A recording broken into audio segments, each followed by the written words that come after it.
hermanos, Dios les bendiga grandemente en esta mañana. Es una gran bendición poder reunirnos un día más en el nombre del Señor para poder adorarle y también escuchar su palabra, que sabemos que tanto bien hace a nuestras almas. Doy nuevamente la bienvenida a quienes nos visitan esta mañana. Sinceramente es de mucho ánimo y alegría poder tenerles acá. Esperamos en el Señor que puedan volvernos a visitar las veces que quieran. Tienen las puertas abiertas, para nosotros siempre va a ser un gusto. Recordando, mis hermanos, que somos parte de algo mucho más grande, somos parte de algo más grande de lo que es la iglesia local. Somos un solo cuerpo en Cristo. Como dice Pablo en Efesios 4, un solo cuerpo, un solo espíritu, un solo Señor, una sola fe, un solo bautismo, un solo Dios y Padre de todos. De igual manera, si hay algún no creyente o alguien que aún está batallando con el ser o no ser del Señor, decirle que en la vida nada ocurre por casualidad. Si estás aquí, hay propósito. Muchos de esos propósitos son desconocidos, pero nada ocurre en vano. Por tanto, el mensaje de esta mañana también es relevante para ti y para todo aquel que pueda escucharlo y guardarlo en su corazón. Como iglesia hemos venido desarrollando una serie de mensajes basados en la primera carta a los Corintios. Dicha carta la hemos abordado versículo a versículo y la semana pasada hemos concluido el capítulo 6. Y como suelo hacer al terminar cada sección, hoy haremos una breve pausa en esa serie. Por tanto, en esta ocasión quiero invitarles a que me acompañen al capítulo 14 del libro de Éxodo. Éxodo capítulo 14. Vamos a leer todo el capítulo, vamos a seguir la lectura de su Biblia. Éxodo capítulo 14. Dice así la palabra del Señor. Habló Jehová a Moisés diciendo: Di a los hijos de Israel que den la vuelta y acampen delante de Pi-Hahiroc, entre Migdol y el mar hacia Baal-Zephón. Delante de él acamparéis junto al mar, porque Faraón dirá de los hijos de Israel: encerrados están en la tierra, el desierto los ha encerrado. Y yo endureceré el corazón de Faraón para que los siga, y seré glorificado en Faraón y en todo su ejército. Y sabrán los egipcios que yo soy Jehová. Y ellos lo hicieron así. Y fue dado aviso al rey de Egipto que el pueblo huía, y el corazón de Faraón y de los siervos se volvió contra el pueblo, y dijeron: ¿cómo hemos hecho esto de haber dejado ir a Israel para que no nos sirva? Y unció su carro, y tomó consigo su pueblo, y tomó 600 carros escogidos, y todos los carros de Egipto, y los capitanes sobre ellos. Y endureció Jehová el corazón de Faraón, rey de Egipto, y él siguió a los hijos de Israel. Pero los hijos de Israel habían salido con mano poderosa. Siguiéndolos pues los egipcios con toda la caballería y carros de Faraón, su gente de a caballo y todo su ejército, los alcanzaron acampados junto al mar, al lado de Pi-Hahiroc, delante de Baal-Zephón. Y cuando Faraón se hubo acercado, los hijos de Israel alzaron sus ojos, y he aquí que los egipcios venían tras ellos. Por lo que los hijos de Israel temieron en gran manera y clamaron a Jehová, y dijeron a Moisés: ¿no había sepulcros en Egipto que nos has sacado para que muramos en el desierto? ¿Por qué has hecho así con nosotros, que nos has sacado de Egipto? ¿No es esto lo que te hablamos en Egipto, diciendo: déjanos servir a los egipcios? Porque mejor nos fuera servir a los egipcios que morir nosotros en el desierto. Y Moisés dijo al pueblo: no temáis, estad firmes y ved la salvación de Jehová hará hoy con vosotros. Porque los egipcios que hoy habéis visto, nunca más para siempre lo veréis. Jehová peleará por vosotros, y vosotros estaréis tranquilos. Entonces Jehová dijo a Moisés: ¿por qué clamas a mí? Di a los hijos de Israel que marchen. Tú alza tu vara y extiende tu mano sobre el mar y divídelo. Y entren los hijos de Israel por en medio del mar en seco. Y he aquí yo endureceré el corazón de los egipcios para que los sigan. Y yo me glorificaré en Faraón y en todo su ejército, en sus carros y en su caballería. Y sabrán los egipcios que yo soy Jehová, cuando me glorifique en Faraón, en sus carros y en su gente de a caballo. Y el ángel de Dios que iba delante del campamento de Israel se apartó e iba en pos de ellos. Y asimismo la columna de nube que iba delante de ellos se apartó y se puso a sus espaldas. E iba entre el campamento de los egipcios y el campamento de Israel. Y era nube y tinieblas para aquellos. Y alumbraba a Israel de noche, y en toda aquella noche nunca se acercaron los unos a los otros. Y extendió Moisés su mano sobre el mar, e hizo Jehová que el mar se retirase por recio viento oriental toda aquella noche. Y volvió el mar en seco, y las aguas quedaron unidas. Entonces los hijos de Israel entraron por en medio del mar, en seco, teniendo las aguas como muro a su derecha y a su izquierda. Y siguiéndolo los egipcios, entraron tras ellos hasta la mitad del mar. Toda la caballería de Faraón, sus carros y su gente de a caballo. Aconteció a la vigilia de la mañana, que Jehová miró el campamento de los egipcios desde la columna de fuego y nube, y trastornó el campamento de los egipcios, y quitó las ruedas de sus carros, y los trastornó gravemente. Entonces los egipcios dijeron: huyamos de delante de Israel, porque Jehová pelea por ellos contra los egipcios. Y Jehová dijo a Moisés: extiende tu mano sobre el mar, para que las aguas vuelvan sobre los egipcios, sobre sus carros y sobre su caballería.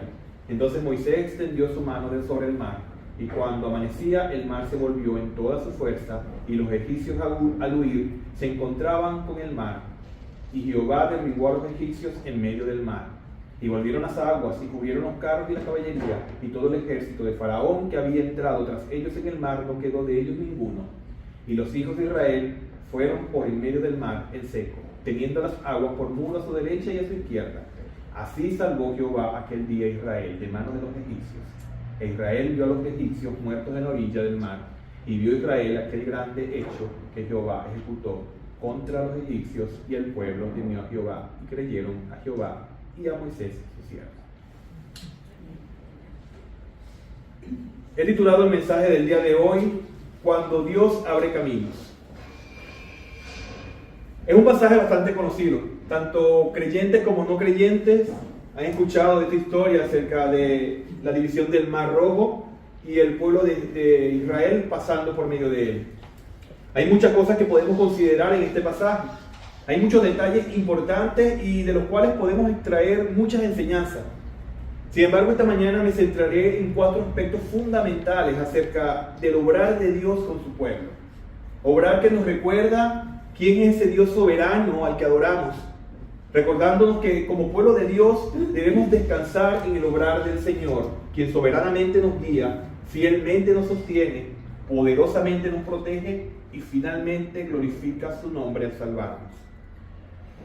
Ahora bien, antes de abordar estos 4 aspectos que les menciono, necesitamos recordar brevemente el contexto en el que se encuentra el pasaje que acabamos de leer. El libro de Éxodo fue escrito por Moisés como parte de los 5 libros que conocemos como el Pentateuco, y fue dado al pueblo de Israel mientras se preparaba para entrar a la tierra prometida. Dios estaba formando una nación para sí mismo, un pueblo que llevaría su nombre y viviría bajo su gobierno. Si pensamos en el flujo de estos libros, vemos que Génesis nos habla de los comienzos, la creación del mundo y del origen del pueblo de Dios. Pero Éxodo nos muestra algo aún más profundo. Nos muestra cómo Dios se revela como el Salvador y el Rey de su pueblo. Hermanos, el libro de Éxodo es uno de los relatos más vivos y poderosos de todo el Antiguo Testamento. Algunos comentaristas incluso lo llaman el Evangelio del Antiguo Testamento, porque en sus páginas encontramos de manera clara el patrón de la redención que más tarde alcanzaría su cumplimiento pleno en Jesucristo. Este libro describe cómo el Señor rescata a Israel de la esclavitud en Egipto, aquellos que eran esclavos oprimidos para ser el pueblo del pacto de Dios, llamados a ser una nación santa, un reino de sacerdotes con el Señor morando en medio de ellos. Desde el primer capítulo vemos el problema. El pueblo de Israel crece tanto en Egipto que un nuevo faraón comienza a verlos como una amenaza. Y así comienza una etapa de dura esclavitud. Pero en medio de esa aflicción, Dios no está ausente. En el capítulo 3, el Señor llama a Moisés y se revela con ese nombre majestuoso, el Yo Soy. El Dios autoexistente, eterno, inmutable y fiel al pacto. El Señor declara allí que ha visto la aflicción de su pueblo, ha escuchado su clamor y ha descendido para librarlos. Y a lo largo de los capítulos siguientes vemos cómo Dios ejecuta juicio sobre Egipto mediante las plagas, demostrando que Él es el único Dios verdadero. En el capítulo 12 encontramos la institución de la Pascua, donde un cordero sacrificado libra al pueblo del juicio venidero.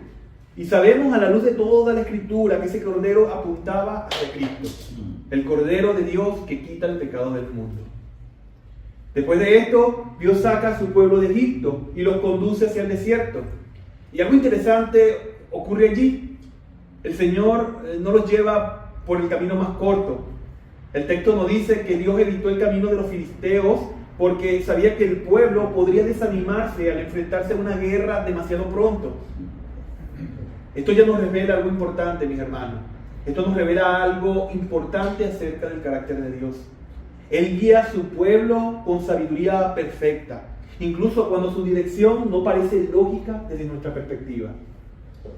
Y esto nos lleva directamente al capítulo 14, en el cual estaremos hoy, siendo este un momento decisivo en toda la historia del Éxodo, cuando Dios abre el mar y el pueblo de Israel lo cruza.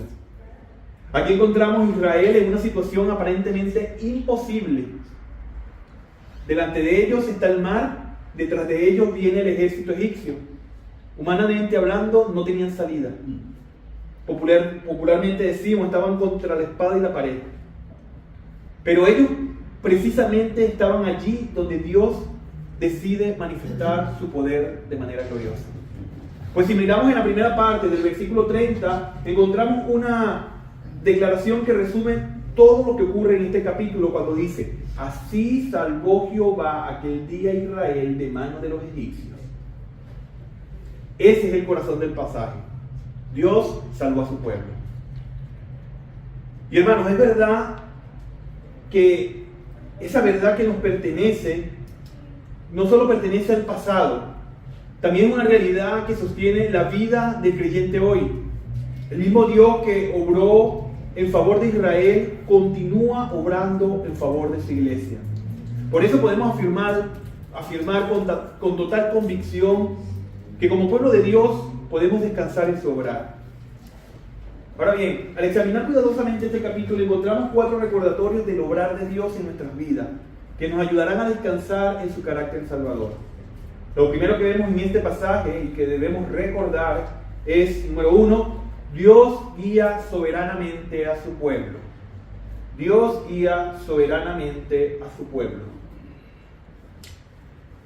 Hermanos, cuando llegamos a este momento de la narrativa en Éxodo 14, el pueblo de Israel ya ha experimentado el poder extraordinario de Dios en Egipto. Han visto las plagas, han visto caer dioses egipcios, han celebrado la Pascua y han salido finalmente de la esclavitud. Humanamente hablando, parecía que el camino hacia la libertad ya estaba abierto. Pero es precisamente aquí donde el Señor introduce un giro inesperado en la historia. El texto comienza diciendo que el Señor habló a Moisés y dijo, en el versículo 2, di a los hijos de Israel que den la vuelta y acampen. En otras palabras, Dios ordena al pueblo cambiar de dirección. Desde una perspectiva humana, esta orden parece ilógica. No solo parece un desvío innecesario, sino que termina colocando al pueblo en una posición aparentemente desastrosa. Como les decía, el mar delante de ellos, el desierto a los lados y el ejército egipcio acercándose por detrás. Ahora bien, debemos recordar que Moisés está escribiendo estos eventos para un pueblo que ya conoce el resultado final. Pero en ese momento, para los israelitas, la situación debió parecer completamente desconcertante. Dios los había liberado de Egipto, pero ahora parece guiarlos hacia una trampa. Esto nos obliga a mirar con atención lo que el mismo Dios declara en el versículo 4, que dice: yo endureceré el corazón de Faraón para que lo siga, y seré glorificado en Faraón y en todo su ejército. Noten bien, hermanos, que Dios está gobernando la escena completa. Lo que parece un caos para Israel en realidad es providencia perfectamente ordenada desde el cielo. Y este tema no aparece por primera vez aquí. Desde mucho antes el Señor había anticipado lo que ocurriría, pues en Éxodo 4:21 Dios ya había advertido que el corazón de Faraón sería endurecido. Y a lo largo de las plagas vemos esa misma realidad repetirse una y otra vez. No se trata de que Dios introduzca maldad en el corazón de Faraón. Más bien, Dios entrega al hombre a la dureza de su propio corazón rebelde, para que su pecado se manifieste plenamente y de esa manera podamos ver la naturaleza de la cual está. La Escritura describe este mismo principio en otros lugares. El apóstol Pablo, por ejemplo, explica en Romanos 1 que cuando los hombres rechazan la verdad de Dios, el Señor los entrega a los deseos de su propio corazón.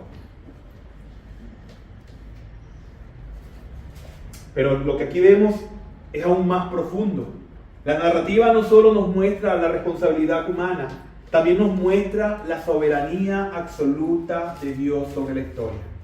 El Señor está guiando cada movimiento del pueblo y cada circunstancia del camino para cumplir un propósito mayor, el cual es manifestar su gloria y salvar a su pueblo. Esto es precisamente lo que afirma toda la enseñanza bíblica acerca de la providencia divina. El apóstol Pablo lo expresa con claridad en Efesios 1:11 cuando dice que Dios hace todas las cosas conforme al designio de su voluntad. Todas las cosas, hermanos, todas, no algunas. No solo lo que nos parece espiritual o religiosos, todas. Incluso las decisiones de los gobernantes están bajo el control soberano de Dios. Por eso la Escritura afirma en Proverbios 21:1, el corazón del rey está en la mano de Jehová, a todo lo que quiere lo inclina. Esto significa que el avance del ejército egipcio no es un accidente en la historia. No es una amenaza que Dios tenga que improvisar para resolver. No es un problema que Él está intentando resolver y lo cogió por sorpresa. Todo está ocurriendo exactamente como Él lo ha determinado. Hermanos, muchas veces cuando miramos nuestras propias circunstancias y nos encontramos rodeados por situaciones que no entendemos, podemos llegar a pensar que como el pueblo de Israel, Dios nos ha guiado hacia lugares donde no hay escape. Pero noten bien, hermanos, Israel no estaba perdido en el desierto. Israel estaba siendo guiado por Dios. El mismo Dios que los había sacado de Egipto mediante poderosos actos de juicio, ahora estaba conduciendo cada paso de su camino. Aunque para ellos el panorama parecía confuso, desde el cielo el plan era perfectamente claro. Y eso nos lleva a algo que debemos tener presente, mis hermanos. Esto nos deja una enseñanza práctica, y es que si de verdad estamos descansando en la soberanía de Dios, debemos confiar en su dirección, incluso cuando no comprendamos el camino. Debemos confiar en que el Dios que gobierna la historia también gobierna los detalles de nuestra vida. Nada en la vida del creyente ocurre por accidente. Nada es producto del azar. Nada escapa del control soberano del Señor. Nada de lo que hemos vivido, ningún sufrimiento pasado, ninguna situación desagradable, nada escapa del control soberano de Dios. El apóstol Pablo en Romanos 8:28 resume esta gran verdad al decir: sabemos que a los que aman a Dios todas las cosas ayudan a bien, esto es, a los que conforme a su propósito son llamados. El texto no dice que todas las cosas son buenas, pero sí afirma que todas las cosas, incluso las difíciles, incluso las confusas, las dolorosas, están siendo usadas por Dios para cumplir su propósito redentor en nuestras vidas. Y esto nos conduce al corazón del Evangelio, porque el mayor ejemplo de la soberanía de Dios guiando la historia para la salvación de su pueblo no ocurrió en el Mar Rojo, sino en la cruz. A los ojos humanos, la crucifixión de Cristo parecía una tragedia, parecía un fracaso, una injusticia irreparable. pero en realidad era el cumplimiento perfecto del plan eterno de Dios para salvar a pecadores. Como declara la Escritura en Hechos 2:23, Cristo fue entregado por el determinado consejo y anticipado conocimiento de Dios. Aquello que parecía derrota, en realidad era la victoria más grande de la historia. De la misma manera, hermanos, muchas veces Dios está obrando en nuestras vidas de formas que todavía no podemos comprender. Pero el mismo Dios que abrió el mar delante de Israel es el Dios que dirige cada paso del camino de su pueblo hoy. Por eso el llamado del texto es claro: confía en el Señor, descansa en su providencia y sométete a su dirección. Porque aunque el camino parezca extraño, el Dios que lo dirige es perfecto. Y Él siempre conduce a su pueblo hacia su gloria y a su salvación. Ahora bien, mis hermanos, este pasaje no solo nos muestra que Dios guía soberanamente a su pueblo. Si solo tuviéramos esa verdad, aún podríamos preguntarnos: ¿qué sucede mientras atravesamos el camino que Él ha trazado? Porque una cosa es saber que Dios dirige nuestros pasos y otra es experimentar su cuidado mientras caminamos por circunstancias difíciles. Y es precisamente aquí donde el texto nos muestra otra dimensión del carácter de Dios, y es que no solo Él dirige el camino de su pueblo, Él lo sostiene fielmente en medio del camino. Por eso la segunda verdad que vemos en este pasaje y que debemos recordar es: Dios sostiene fielmente a su pueblo. Dios sostiene fielmente a su pueblo. Esto lo vemos entre los versículos del 10 al 18 de este capítulo 14, donde se describe un momento profundamente humano en la historia del pueblo de Dios. Hasta aquí el Señor ha guiado soberanamente cada paso de Israel, pero ahora el texto nos permite ver lo que ocurre en el corazón del pueblo cuando las circunstancias comienzan a presionar su fe. El versículo 10 nos dice que cuando Faraón se acercaba, los hijos de Israel alzaron sus ojos, y he aquí que los egipcios venían tras ellos, por lo que los hijos de Israel temieron en gran manera. La escena es dramática. El pueblo se encuentra atrapado con el mar delante de ellos y el ejército más poderoso de la región avanzando por detrás. Desde una perspectiva humana no hay salida, pero observen con cuidado que lo que nos está mostrando aquí es lo que está sucediendo en sus corazones. El temor rápidamente se convierte en queja. En los versículos siguientes comienzan a reclamar contra Moisés. En el versículo 11 dice: ¿no había sepulcros en Egipto que nos has sacado para que muramos en el desierto? Esta es una expresión cargada de sarcasmo y desesperación. Egipto era famoso por sus tumbas monumentales y el pueblo usa esa imagen para expresar su frustración. En esencia está diciendo: hubiera sido mejor morir allá que morir aquí. Hermanos, fíjense en la profunda ironía de este momento.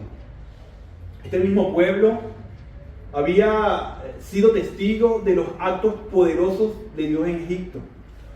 Habían visto caer en el Nilo sangre, habían visto el Nilo llenarse de sangre, habían visto la oscuridad cubrir la tierra, habían visto la muerte pasar por las casas de Egipto mientras la sangre del cordero protegía a sus familias en la Pascua.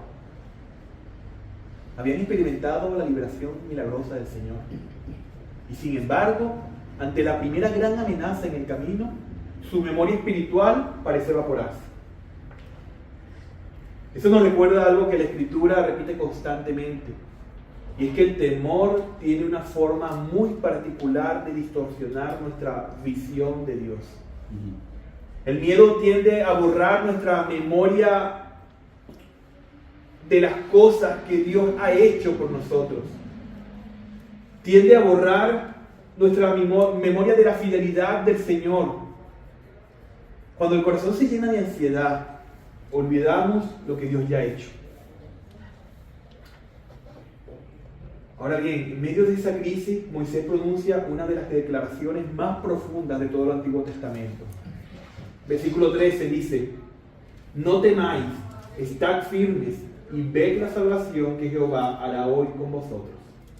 Noten el contraste. El pueblo está dominado por el pánico, pero el siervo de Dios llama al pueblo a la quietud de la fe. Y luego añade una frase que resume toda la teología de la salvación bíblica en el versículo 14. Jehová peleará por vosotros y vosotros estaréis tranquilos. La expresión estaréis tranquilos transmite la idea de permanecer en silencio, de cesar de esforzarse, de dejar de intentar resolver la situación por sus propios medios. Moisés está diciendo, Dios va a actuar. Ustedes deben confiar. Dios va a actuar. Iglesia, esto nos lleva a una verdad doctrinal de enorme importancia. Desde el principio hasta el final de la Escritura, la salvación pertenece al Señor. No es una obra que el hombre inicia o completa. Es una obra que Dios realiza en favor de su pueblo. Israel no iba a cruzar el mar por su fuerza. No iba a derrotar a Egipto con sus armas. Iban a ver la salvación de Dios. Ese patrón se repite de manera aún más clara en el Evangelio. El apóstol Pablo declara en Efesios 2 del 8 al 9, porque por gracia sois salvos por medio de la fe, y esto no es de vosotros, pues es don de Dios, no por obras, para que nadie se gloríe. Así como Israel no contribuyó a su liberación del mar rojo, el pecador no contribuye a su redención espiritual. Dios es quien inicia enviando a Cristo. Dios es quien ejecuta por medio del Evangelio. Y Dios es quien transforma a través de su Espíritu para completar la obra de salvación que empezó en nosotros. Pero observe bien cómo el Señor responde a Moisés en los siguientes versículos. Dios le dice en el versículo 15, ¿por qué clamas a mí? Di a los hijos de Israel que marchen. Es una respuesta que revela que la fe verdadera no es pasiva, ni es pasividad incrédula. Israel debió confiar, pero también debió avanzar conforme a la dirección de Dios. Nosotros debemos confiar en que Dios añadirá a su iglesia a quienes han de ser salvos, pero nuestra responsabilidad es predicar el Evangelio. No podemos sencillamente quedarnos a esperar que las personas entren por esa puerta. Debemos ir, pues como dice Romanos 10:14, ¿cómo pues invocarán a aquel en el cual no han creído? ¿Y cómo creerán en aquel de quien no han oído? ¿Y cómo irán sin haber quien les predique? Tenemos una responsabilidad.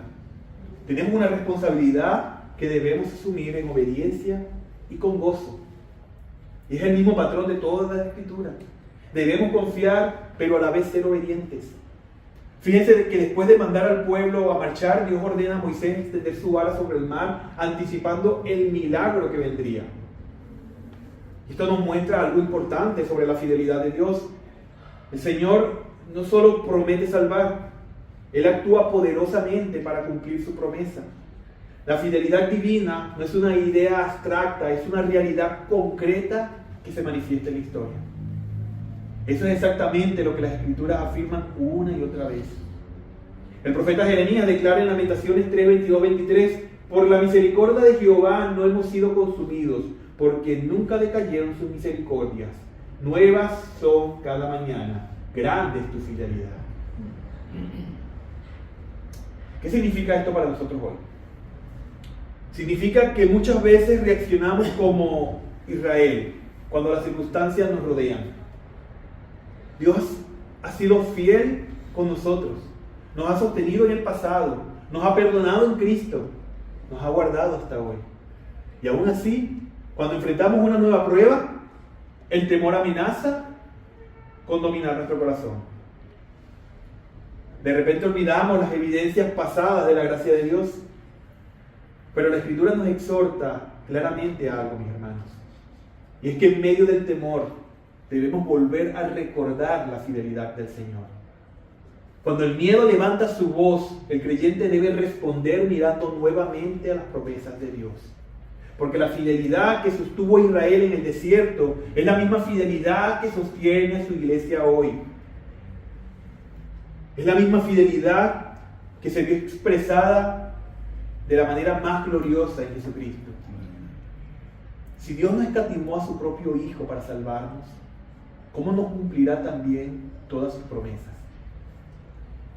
Como dice Pablo en Romanos 8:32, el que no escatimó ni su propio Hijo, sino que lo entregó por todos nosotros, ¿cómo no nos dará también con Él todas las cosas? Por eso, mis hermanos, cuando el miedo nos rodee y el camino parezca cerrado, recordemos que el Dios que nos salvó también nos sostiene. El Dios que nos redimió también nos guarda porque somos su pueblo. Nuestra esperanza no descansa en nuestra fuerza, ni en nuestra capacidad para resolver circunstancias, sino en la fidelidad inquebrantable del Señor. Pues el mismo Dios que peleó por Israel sigue peleando hoy por su pueblo. Hasta este punto hemos visto cómo el pasaje nos recuerda que Dios guía soberanamente a su pueblo y también nos sostiene fielmente en medio del temor y la debilidad de su fe. Pero el peligro aún está allí. El ejército egipcio sigue avanzando y humanamente hablando la amenaza es real. Sin embargo, es precisamente en ese momento cuando el pasaje nos permite ver otra faceta gloriosa del obrar de Dios. Y es que el Señor no solo guía, no solo sostiene su pueblo, sino que también lo protege poderosamente de sus enemigos. Es por ello que la tercera verdad que vemos en este pasaje y que debemos recordar es, número 3, Dios protege poderosamente a su pueblo. Dios protege poderosamente a su pueblo. A medida que continuamos avanzando en la narrativa del texto, vemos uno de los momentos más angustiantes para el pueblo de Israel. El pueblo está frente al mar, el ejército egipcio se acerca rápidamente y humanamente hablando no tiene escapatoria. Pero precisamente en ese momento es cuando la Escritura nos permite ver con mayor claridad la intervención poderosa de Dios en favor de su pueblo. Dice el versículo 19: el ángel de Dios que iba delante del campamento de Israel se apartó e iba en pos de ellos. Ahora bien, cuando leemos en el Antiguo Testamento con atención, descubrimos que esta figura del ángel de Dios aparece repetidamente en momentos decisivos de la historia redentora. El ángel de Jehová. El ángel de Jehová habla con autoridad divina, actúa con poder divino y recibe honra que solo le corresponde a Dios. Por eso, claramente podemos determinar que este ángel es el que en teología llamamos una cristofanía. Dicho en palabras sencillas, es una preencarnación de Cristo, es decir, una manifestación del Hijo de Dios antes de la encarnación. Por tanto, aquí la Escritura nos muestra que el Hijo eterno de Dios ha sido siempre el mediador de la relación entre Dios y su pueblo. El mismo Señor Jesucristo enseñó en Juan 5:46 que Moisés escribió acerca de él. ¿Y quién escribió Éxodo? Moisés. Por su parte, el apóstol Pablo, reflexionando sobre los eventos del Éxodo, afirma que en 1 Corintios 10:4 que la roca espiritual que acompañaba a Israel era Cristo. De modo que lo que vemos aquí es profundamente consolador. Y es que Dios, para salvar a su pueblo, también decide caminar con su pueblo. No los abandona en el momento del peligro. Los versículos 19 y 20 nos dicen que el ángel de Dios se movió detrás del campamento de Israel y al mismo tiempo la columna de nube se colocó entre el campamento de Israel y el campamento de Egipto. Para su pueblo era luz, para los otros era oscuridad. Para su pueblo era protección, para los otros era confusión. Fíjense lo que está ocurriendo aquí. Dios mismo se interpone entre su pueblo y el enemigo. La misma presencia divina que guía al pueblo ahora se convierte en su escudo. Israel no tiene murallas, no tiene ejército organizado, no tiene estrategia militar, pero tiene algo infinitamente más poderoso: la presencia del Dios del pacto. Y si por si le quedaban dudas al pueblo de Israel, el Señor iba a obrar milagrosamente. Pues Dios ordena a Moisés extender su mano sobre el mar. Y el versículo 21 dice que el Señor hizo que el mar se retirara mediante un fuerte viento oriental durante toda la noche. Luego nos narra con gran énfasis y claridad en el versículo 22 que las aguas fueron divididas y el pueblo entró por en medio del mar en seco, teniendo las aguas como muro a su derecha y a su izquierda. El punto del texto no es simplemente que el mar se movió. El punto es que Dios abrió un camino donde no existía. La expresión en seco aparece repetidamente en el relato, subrayando que el paso de Israel no fue un accidente natural ni un terreno fangoso apenas transitable. Fue una intervención sobrenatural del Señor. Sí. Donde había un mar, dejó un camino completamente seco. Mientras Israel avanza, el ejército egipcio intenta hacer lo mismo.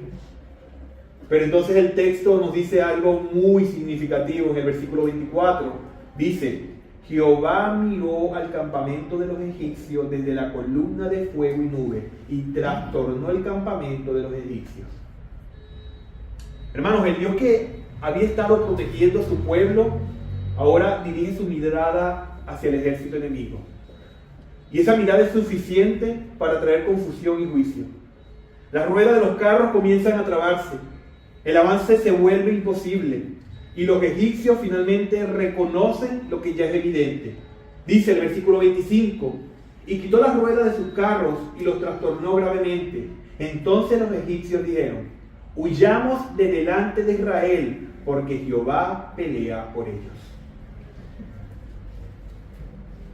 Sin embargo, como nos muestra el relato, cuando el último israelita ha cruzado, el Señor ordena a Moisés extender nuevamente la mano sobre el mar. Las aguas regresan a su lugar y el ejército egipcio queda completamente destruido. Ahora bien, debemos detenernos aquí un momento y reflexionar. Debemos ver lo que este evento revela acerca de la obra de Dios.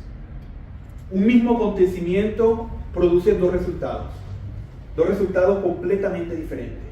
Para Israel, el mar es un camino de salvación. Para Egipto, el mar se convierte en instrumento de juicio. Esto nos recuerda que la intervención de Dios nunca es neutral. La misma presencia divina que salva a unos, condena a otros. El apóstol Pablo explica este principio cuando habla del mensaje del Evangelio en 1 Corintios 1:18, cuando dice que la palabra de la cruz es locura para los que se pierden, pero para los que se salvan es poder de Dios. La misma cruz que trae salvación al creyente se convierte en testimonio de condenación para quien la rechaza. Lo que vemos en el Mar Rojo, en cierto sentido, es una anticipación de esa realidad profunda. Dios abre un camino de liberación para su pueblo, pero al mismo tiempo ejecuta juicio sobre quienes persisten en su rebelión. Esto nos lleva a considerar nuevamente un par de cosas. En primer lugar, el texto nos recuerda que Dios protege a su pueblo porque le pertenece, pues somos quien Dios ha redimido y adoptado como suyos. Por eso el salmista puede declarar con confianza en el Salmos 46:1: Dios es nuestro amparo y fortaleza, nuestro pronto auxilio en las tribulaciones. El texto no dice que el pueblo de Dios nunca enfrentará tribulación. Israel sí enfrentó peligro real, pero en medio del peligro, Dios mismo fue su defensa. La protección divina no significa ausencia de pruebas, significa preservación en medio de ellas. Y esta verdad alcanza su máxima expresión en las palabras de nuestro Señor Jesucristo, el cual dijo en Juan 10:28 acerca de sus ovejas: yo les doy vida eterna y no perecerán jamás, ni nadie las arrebatará de mi mano. Hermanos, esa es la seguridad del pueblo de Dios. Nuestra preservación no descansa en nuestras fuerzas, ni en nuestra capacidad para resistir, sino en la fidelidad del buen pastor que guarda sus ovejas. Por otra parte, podemos ver también una advertencia. Y es que el mismo Dios que protege a su pueblo es el Dios que juzga a quienes persisten en su rebelión. El ejército egipcio no pereció por accidente, pereció porque se levantó en contra del propósito de Dios. Por eso el llamado del Evangelio es urgente. Dios abre un camino de salvación en Jesucristo, pero ese camino no permanecerá abierto indefinidamente. El mismo Señor que salva también es el juez de toda la tierra. De modo que este pasaje nos invita a descansar en la poderosa protección de Dios a quienes pertenecemos a Él, pero también llama a refugiarse en Cristo a quienes están fuera de ese pueblo redimido. Porque al final de la historia solo habrá dos resultados. Al final de la historia solo habrá dos caminos: salvación para los que confían en Él y juicio para los que quieren endurecer su corazón. Y hoy, mientras la gracia de Dios es proclamada, el camino de salvación sigue abierto. Hasta ahora, por medio de este pasaje, hemos visto tres recordatorios del obrar de Dios en nuestras vidas. Número 1, Dios guía soberanamente a su pueblo. Número 2, Dios sostiene fielmente a su pueblo. Número 3, Dios protege poderosamente a su pueblo. Ahora bien, todo esto estaba conduciendo hacia un propósito mayor. Porque el objetivo final de la obra de Dios no es simplemente liberar a su pueblo del peligro inmediato, sino manifestar la gloria de su nombre en la salvación que Él mismo realiza. Y es precisamente eso lo que vemos en los versículos finales de este capítulo, donde el relato nos muestra la cuarta y última verdad de este pasaje. Número 4. Dios se glorifica en la salvación de su pueblo. Dios se glorifica en la salvación de su pueblo. Después de la noche de tensión, del paso por el mar y del juicio sobre el ejército egipcio, el versículo 30 declara: así salvó Jehová aquel día a Israel de mano de los egipcios. Israel no se salvó por ingenio, ni por capacidad o por el poder de Moisés. Dice la palabra que Jehová salvó. El énfasis del relato está colocado completamente sobre la acción de Dios. El Señor fue quien abrió el mar, quien confundió el ejército de egipcios y quien finalmente cerró las aguas sobre ellos. La liberación fue una obra divina de principio a fin. Por primera vez desde que comenzó la persecución, Israel contempla la derrota total de sus enemigos. Después de tanto tiempo siendo esclavizados, perseguidos, sometidos, asesinados y ultrajados, después de tanto tiempo, por fin puede contemplar la derrota total de sus enemigos. El versículo 30 dice que Israel vio a los egipcios muertos a la orilla del mar. Aquellos que habían sido sus opresores durante generaciones, aquellos que habían reducido a esclavitud al pueblo, ahora yacen derrotados por el poder del Dios del pacto. Pero el pasaje no se detiene simplemente en describir la victoria, nos muestra también lo que esta salvación produjo en el corazón del pueblo. Dice en el versículo 31, resume tres respuestas espirituales que brotan de esta intervención divina. Dice el texto: y vio Israel aquel grande hecho que Jehová ejecutó contra los egipcios, y el pueblo temió a Jehová, y creyeron a Jehová y a Moisés su siervo.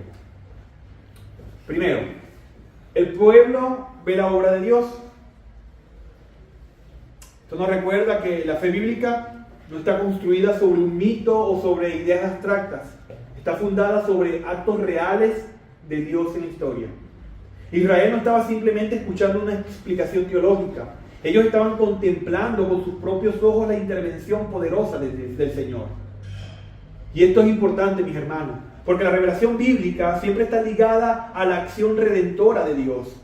El Señor se da a conocer no solo por palabras, sino por obras. Y aquí Israel ve claramente que su liberación no fue producto de la casualidad, sino del poder soberano de Dios. Por otra parte, el texto dice que el pueblo temió a Jehová. Este temor no es simplemente miedo. En la Escritura el temor del Señor describe una reverencia profunda, una conciencia de la majestad y la santidad de Dios que produce humildad en el corazón humano. El pueblo comprende que el Dios que los ha salvado es un Dios infinitamente poderoso y digno de adoración. Y finalmente el texto dice que creyeron a Jehová y a Moisés su siervo. Por tanto, aquí la fe del pueblo fue fortalecida. Aquellos que pocas horas estaban dominados por el pánico y la queja, ahora reconocen la fidelidad de Dios y confían en el liderazgo que Él mismo había establecido. Hermanos, la salvación siempre tiene como propósito final la gloria de Dios. La salvación no tiene como propósito la gloria del hombre, sino la gloria exclusiva de Dios. Dios salva para manifestar quién es Él. Dios redime para que su nombre sea exaltado. El rescate de Israel no era solamente para liberar a un pueblo de la esclavitud, era para revelar al mundo el poder y la fidelidad del Señor. El apóstol Pablo expresa esta misma verdad cuando describe la obra de la redención en Efesios 1:6, diciendo que Dios nos salvó para alabanza de la gloria de su gracia. La salvación comienza en la gracia de Dios. Se realiza por el poder de Dios y finalmente termina en la gloria de Dios. Ahora bien, cuando leemos este relato a la luz del resto de la Escritura, comprendemos que este evento apunta hacia una liberación aún mayor. El Éxodo fue una poderosa obra de redención, pero no fue la redención definitiva. Fue una anticipación de algo más grande. Siglos después, el autor de Hebreos reflexiona sobre este evento y declara en Hebreos 11:29 lo siguiente: por la fe pasaron el mar rojo como por tierra seca, e intentando los egipcios hacer lo mismo, fueron ahogados. La fe del pueblo descansaba en la promesa de Dios. Y esa fe les permitió avanzar cuando humanamente parecía todo imposible. Por otra parte, la Escritura también nos muestra que el Éxodo apunta hacia la obra redentora de Cristo. Así como Dios abrió un camino a través del mar para liberar a su pueblo de la esclavitud, en la cruz abrió un camino para liberar a pecadores de una esclavitud aún más profunda. La esclavitud del pecado y de la muerte. En la cruz, Jesucristo enfrentó el juicio que nosotros merecíamos. Él tomó sobre sí la condenación que correspondía a nuestros pecados, para que aquellos que crean en Él puedan experimentar la salvación de Dios. Esto significa que la obra que Israel vio en el Mar Rojo encuentra su cumplimiento más glorioso en el Evangelio. Allí vemos con claridad que la salvación pertenece únicamente al Señor. ¿Qué significa esto para nosotros hoy? Significa que cuando comprendemos verdaderamente lo que Dios ha hecho por nosotros, el resultado inevitable debe ser el mismo que vemos en este pasaje: temor reverente y fe renovada. Produce temor reverente porque entendemos que el Dios que nos salvó es santo, es poderoso y digno de toda nuestra adoración. Produce fe renovada porque recordar lo que Dios ya ha hecho fortalece nuestra confianza en lo que aún hará. Hermanos, recordar lo que Dios ha hecho, recordar de dónde el Señor nos ha sacado y de que nos libró, es vital para la vida cristiana. Cuando recordamos las obras de Dios en la historia, y sobre todo cuando recordamos la obra de Cristo en la cruz, nuestro corazón es fortalecido para confiar en Él, aún en medio de la adversidad. Al mismo tiempo, este pasaje nos recuerda algo importante: es que la salvación que Dios ofrece debe ser recibida por fe. Israel tuvo que avanzar por el camino que Dios abrió. Los egipcios, en cambio, perecieron en el mismo lugar donde el pueblo de Dios encontró liberación. De la misma manera, el Evangelio presenta hoy un camino de salvación en Cristo. aquellos que confían en Él encuentran vida, perdón y reconciliación con Dios.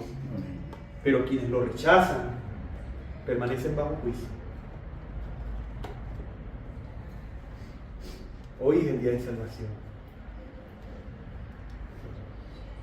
El Señor, una vez más, habla directamente a nuestro corazón.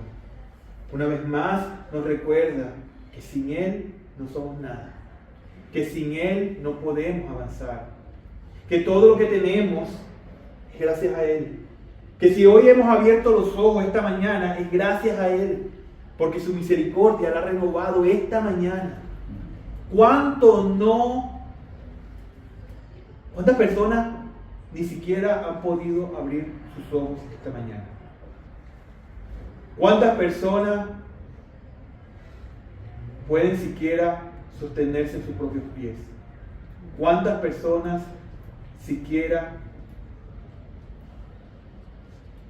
tienen que comer? Crea o no en el Señor, Él tiene control de todo.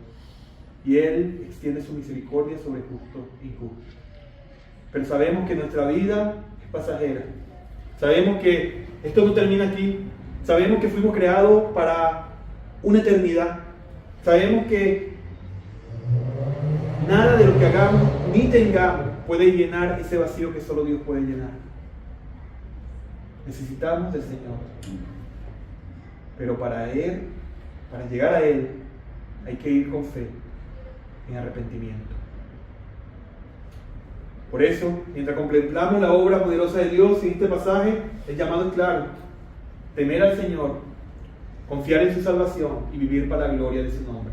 Porque al final, toda verdadera salvación tiene un propósito supremo: que Dios sea conocido, que Dios sea honrado y exaltado por su pueblo redimido. Para concluir, mis hermanos, debemos recordar que el cruce del Mar Rojo no es simplemente una historia impresionante del pasado. No es solo un episodio dramático en la historia de Israel. En realidad, este evento es una imagen poderosa del Evangelio mismo. Israel estaba completamente atrapado delante del mar, detrás del ejército egipcio, a los lados del desierto. Humanamente no había salida. No tenían estrategia, no tenían fuerza, no tenían cómo salvarse a sí mismos. Y fue precisamente en ese momento cuando Dios abrió un camino donde no había. Hermanos, esa misma realidad describe la condición espiritual del ser humano delante de Dios. La Escritura nos dice que nosotros también estábamos atrapados, no entre un mar y un ejército, sino bajo una esclavitud aún más profunda, la esclavitud del pecado, sin poder liberarnos, sin capacidad para reconciliarnos con Dios por nuestras propias fuerzas. Pero así como el Señor abrió el mar para Israel, Dios abrió un camino de salvación para pecadores por medio de Jesucristo.